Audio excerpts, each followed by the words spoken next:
JD. Welcome to my channel. Please subscribe, please hit like, and if you like the stuff I'm doing, let me know. So I'm not going to work on the Franken watch for a little while. I think I'll work on that next week again because I just have a little tiny bit to fix on that, but I'm going to do what I call the Bauman watch. So I'm going to fix this one. I did a replaced the balance staff on it, and I believe I made the video for that, and so the balance staff has been replaced and it runs, which is really nice.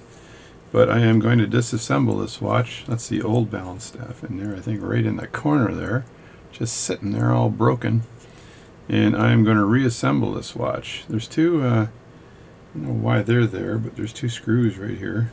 What the heck are they for? Who knows? Two mystery screws. No! Nothing worse than a mystery screw. So let's just get this watch apart. First I'm going to be a good boy here and take the hands off. So again, I got to take this down into the scrubbing machine and do some scrubbing. So I'm hoping you like my videos lately. I've been doing a lot of them. Trying to get ahead of things here. This is a lever set mechanism. It looks like the hand is the hour hand there is actually touching the face. That's not good. That's silliness.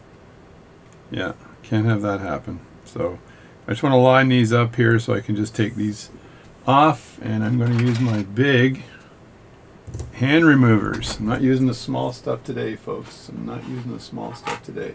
I'm going to put a little piece of plastic on the top like that and just pop these hands off without a problem. See if I can do that. Yeah, look at that. Hands are off. And today I'm going to see if I can disassemble this watch in record time. You heard it, record time. I'm going to put these the hands inside this container I have. The thing I am worried about though with these is that there's those two little tiny screws. What are those for? Did I leave two little tiny screws off of two little tiny pieces off of two little tiny watches? I'll have to see why I have missing two little tiny screws.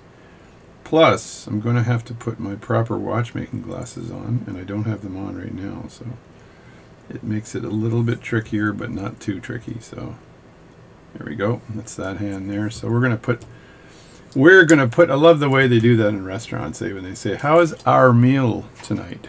And they didn't even eat any of it themselves. I tried to train a guy the other night. He was serving us, myself and some friends, and I said, he said, "How's our dinner tonight?" And I was like, "You haven't eaten anything here, buddy. So what's this our crap?" I was trying to retrain him. He's a young fellow, so he made sure he didn't say our and "Are we having a good night tonight?" It's like, why do you people do that? Bugs the crap out of me. so that's that part. So I now need to take this off. Now I can be a really good boy and just take off the balance right now, and that way I get it out of the way and I don't have to worry about breaking anything. Now I did work on this already, as I told you, and it works nice and well, so I don't want to screw that up. Let me just grab the screw here like that, put that aside, and I think I'm going to use this balance staff holder. I think I'll use this one. Not absolutely sure which I'm going to use. I might use this one. Now this is a full plate watch, so this comes straight up, which is, it's interesting this being a full plate watch. Just put that down here, and it just rests the springs a bit, and if you look here, I had a shim put in. I put myself in the shim. Shim shimmery, shim shimmery, shim shim shimmery. There's the shrim, as happy as can be. So I made this little balance this balance tack here with two tacks, and I put some faux leather, I think is that what this is called. I put some on this side here to give the balance some rest, something to rest on. So now I'm going to take this balance and put it way out of the way. That way there's no chance of me screwing it up. When you're doing watch work, you got to make sure you get the right screwdriver sizes. Okay, so make sure you get, hey, shout out to Sonny. I think he's probably watching this video right now, and if he's not, Sonny, why are you not watching my video? Why? So there's one screw. So these are K-screws. I often, when I'm doing watch work, find the K-screws in some crazy positions. Some watchmakers or people that hack around with watches sometimes don't put the right K-screws in, and then I have to replace them. I have a gajillion screws. I'm the king of screws. I don't know if I can pull this out. Can I pull that out? Yeah, I can. That's a good thing. I'm just going to remove the back end of this thing here very carefully. Now, this is going through the scrub-a-dub-dub machine, right? So I'm not too worried about it. My fingy's touching it at the moment. There we go. There it is. That's the crystal on the end. And this had a broken balance staff. So I'm going to see if I can use my yellow screwdriver. Got to get down and dirty here. A little bit closer. A little bit closer now. That's the song, right? So you take these dial screws. This one here seems like it's fairly loose, actually. And I loosen these up. And I use, I think, a yellow screwdriver. These are really loose. That means somebody was farting with this before. Farting is a technical term used for more than one thing. When somebody farts with the watch and thus isn't qualified to do that, they can often screw it up. So you take a bigger screwdriver here, wedge it in and just rotate it. And just like in card cheating, you use your thumb to hold the brake. So there's the dial. So this dial does have a problem. It's right there. It's a bit of open, so I'd like to know whether the gentleman who owns a watch wants me to put a little bit of stuff in there to make it look less open, or should I just leave it vintage? Let me know if you're watching this video. That would be Mr. Bauman. Now I'm going to start taking some of the components apart here, and just to get them out of the way. This one here is often odd. They let you take this out without taking everything else out, because I don't think that they think that you're going to remove all of the assembly here. I don't think I'll play with this, by the way. Usually I disassemble all this, but this looks like it has a probability of snapping and stuff. So this is a spring here. It's very dainty, and this is also extremely unique. Like this is not a spring that you would normally see. Look at that, came out real easy, the cannon pinion. So that's not a spring you'd normally see. Look at right there. I'm going to give you a close-up of that. You see that spring there for this lever set mechanism? That thing looks really dainty. So I'm not going to play with that. As much as I want to, I'm not going to. So there you go. That's my final offer.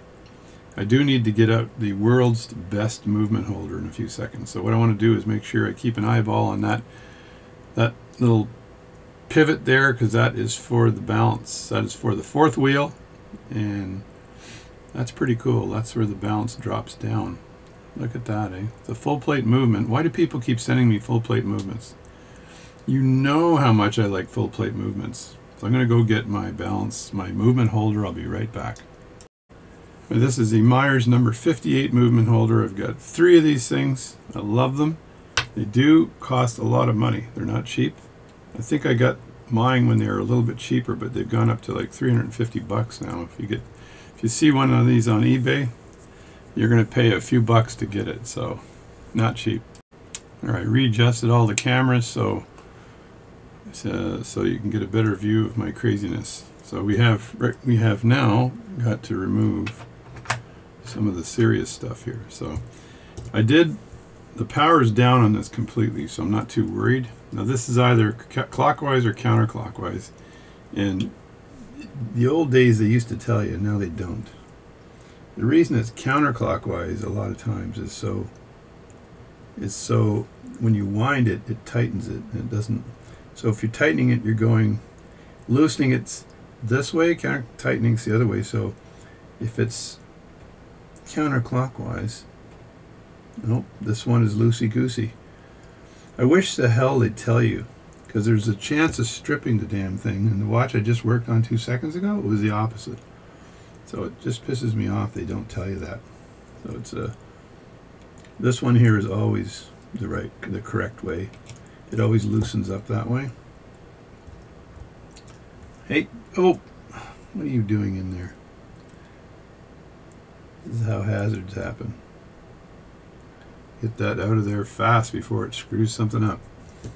And now I want to take these off, these out, as they say. And I think this has got a cap on the inside. See that cap there? And I can use Rodico to grab that. So that's a cap, and then I can just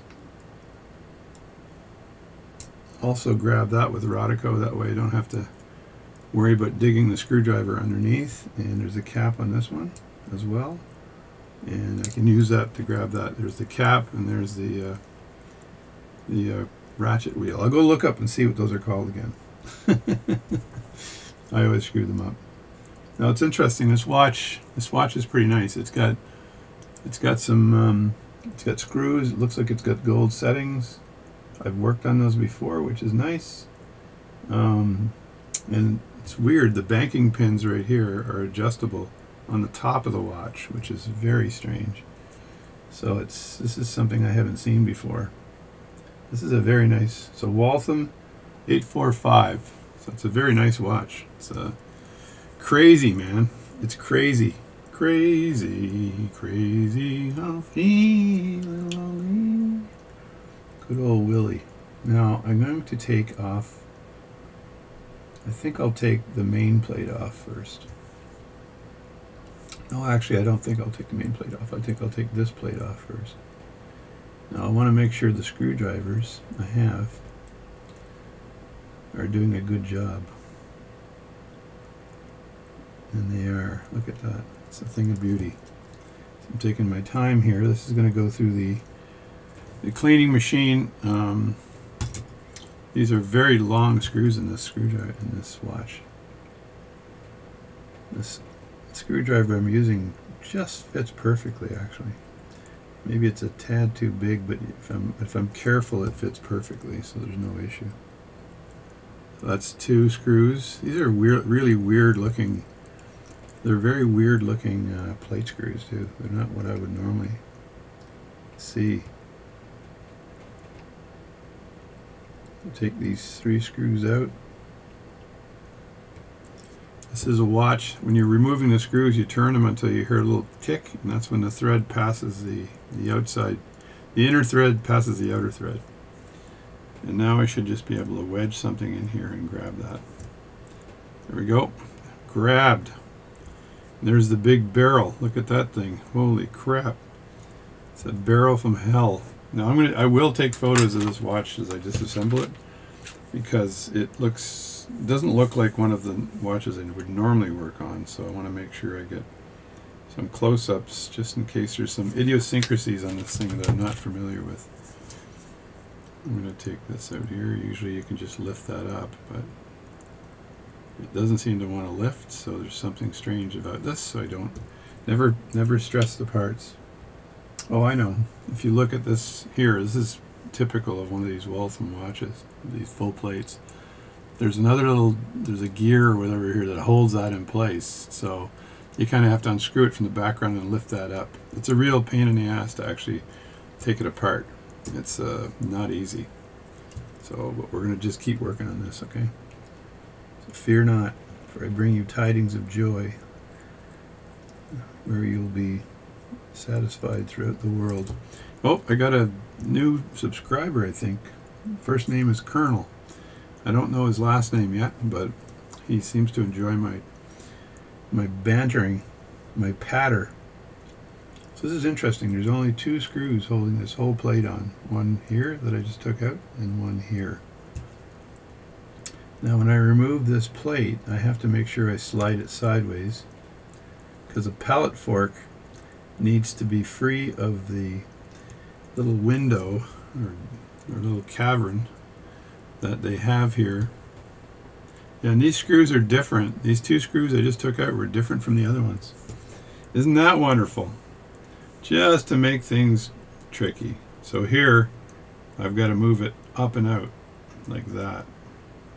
Move it this way, because if you look, that's kind of in the way, right? So that is an odd configuration. This is going to be I would say hard as hell to put back together again. Just by looking at that, that is not going to be easy. I'm going to take a photo of that because it looks like things are kind of, yeah, that's going to be a tough one to put back together again. I can tell right away. Let me just strip these components out though. So first thing I need to take out is the third wheel, or what one might call the intermediate wheel.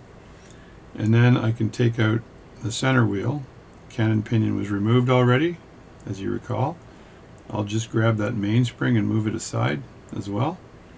And then I have to take out the escapement. It can come out.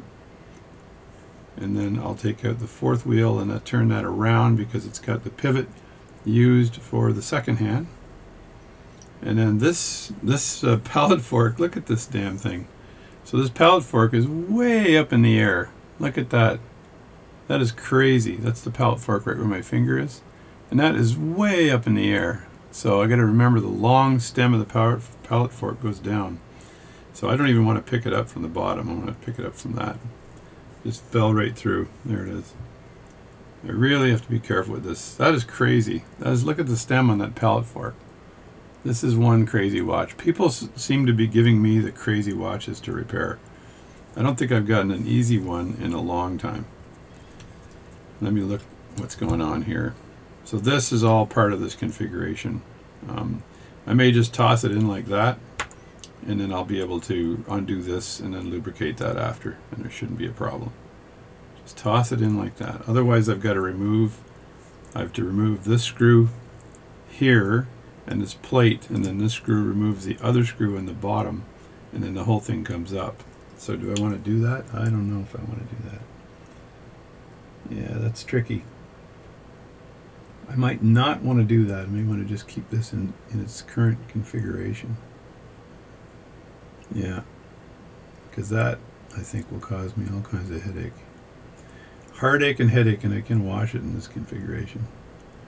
Yeah, let's put that in like that. There's another guy that repairs watches with me. That's a cap there I have to remove after. I'll remove that and clean that after. A cap. Yeah, and there's a bunch of, I bet you any money, there's a cap on the plate here too. Those are not caps, those are fake caps. That's a cap. So that one right there is a cap. The fancy looking one right there, that's a cap. And the other ones are not caps, and of course this one here is a cap. So anyway, put it in the scrub-a-dub machine, and I'll worry about that after. Just putting all the components into the wash machine. Into the box it goes. This is so I don't drop it on the way down to the cleaning machine. Put my cage box in there, and I'm ready to rock and roll. I'm off to the basement where the cleaning machine is.